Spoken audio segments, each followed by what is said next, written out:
Bija laiki, kad itin mierīgi dzīvojām bez nepārtrauktiem telefonu sakariem un par internetu neko pat nezinājām. Bet laiki mainās un šobrīd savu dzīvi bez tiem īsti nevaram iedomāties. Sajūta, ka vienmēr vari piezvanīt, tai skaitā, lai izsauktu palīdzību, tomēr ļoti nomierina. It īpaši šobrīd tas ir aktuāli, kad seņotāji pilns mežs un kāds seņotājs ir nomaldījies, nespēja atrast ceļu uz mājām. Bet vai vienmēr mobilo sakaru tīkli var palīdzēt šo nomaldījušos seņotāju atrast, ja pat paša mājās telefons tā īsti nestrādā? Mūsdienās jau visi esam sen pieraduši, ka mums ir internets un mobīlie sakari. Tomēr dažiem mūsu skatītājiem ir radies neērtais jautājums, kāpēc apdzīvotās vietās reizēm mobīlie sakari mēdz būt ļoti slikti vai to vispār nav. Mēs dzīvojam brīnišķīgā dabas stūrītī. Šis skaitās Gaujasmalas ciemats, ja, un lielākai daļai mūsu abonentiem visiem, kas ir, teiksim, Latvijas mobīlais telefons, Bite vai Tele2, lielākai daļai ir ārkārtīgi grūti sarunāties. Nav sakaru. Mani nevar sazvanīt. Man vienmēr dēls zvana katru dienu, jo viņš raizējas par mani. Man te neticēja, ka arī labie telefoni nevar sazvanīt. Atbrauc man tādi ar tik labiem, manā mājā nevar dzirdēt. Tāda situācija ir ne tikai līgatniešiem, bet arī tiem, kas dzīvo netālu no Rīgas. Tādā vietā man vai nu sakari ir, tā kā vējš no vienas puses papūš no otras puses nav. Tā kā pa datoru vispār nerunāsim. Tāda šobrīd ir situācija.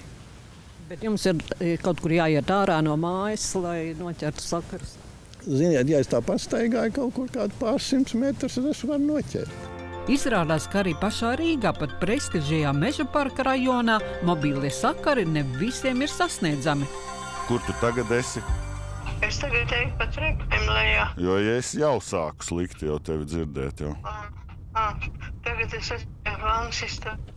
Es jau tagad knapi jau tagad vispār nedzirdu.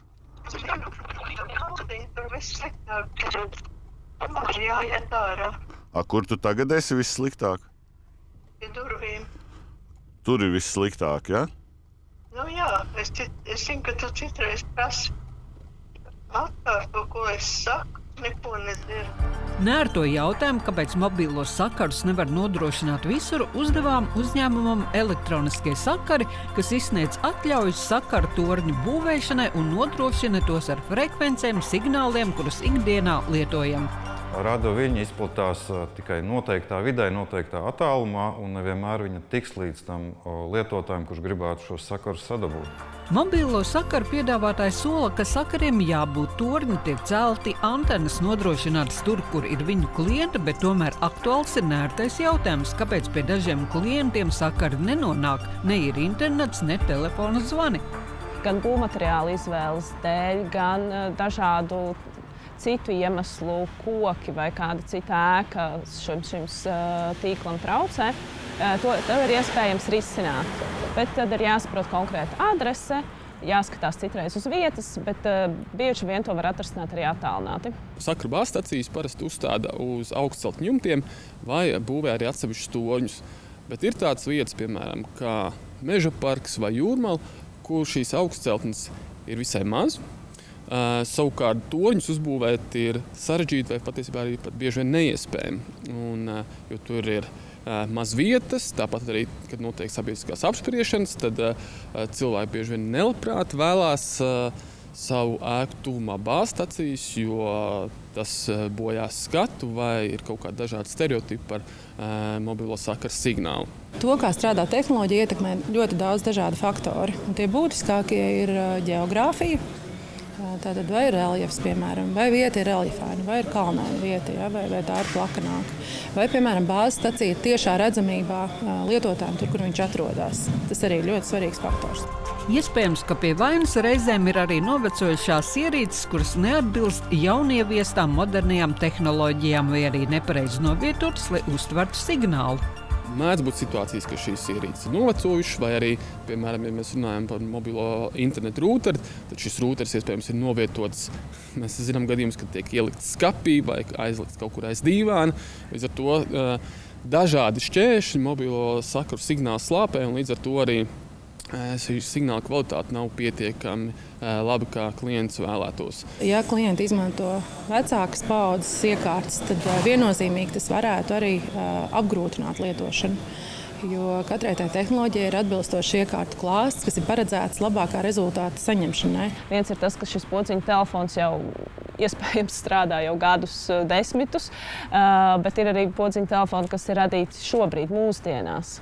Līdz ar ko iekārtām un ierīcēm ir būtiska nozīme. Savukārt elektronisko sakaru pārstāvji konstatējuši, ka nevienmēr pie vainas ir vecie labie podziņa telefoni. Tehnoloģiski šie vecie telefoni ir ar tādu labāku materiālu tehnisko bāzi un tieši domāti sakaru nodrošināšanai. Šie jaunie viedtelefoni vairāk tomēr strādā uz to, lai būtu laba bilde, liela, krāsains ekrāns. Risinājumu saviem klientiem sola visi, jo jebkuru konkrēto situāciju esot iespējams atrisināt.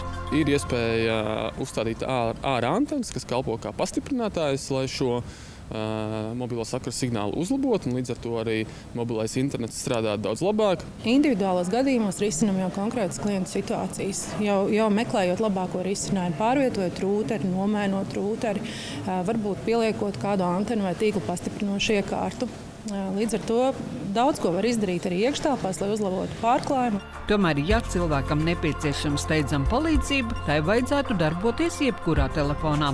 Ja nepieciešams izsaukt ārstu vai kādas negadījumus un zvanīt uz 112, tad īstenībā jums vienalga, kāds operators ir simkarte, jo tajā brīdī, ja nav šī operatora pakalpojums, tad 112 zvans varēs notikt arī caur jebkuru citu. Arī simkarti izņemot no telefona ārā, jūs varēsiet pazvanīt. Novēlot visiem nevainojums sakars un savstarpējo komunikāciju, Ruta Madarāja, Artams Kočarjans, Mārtiņš Avots, 4. studija.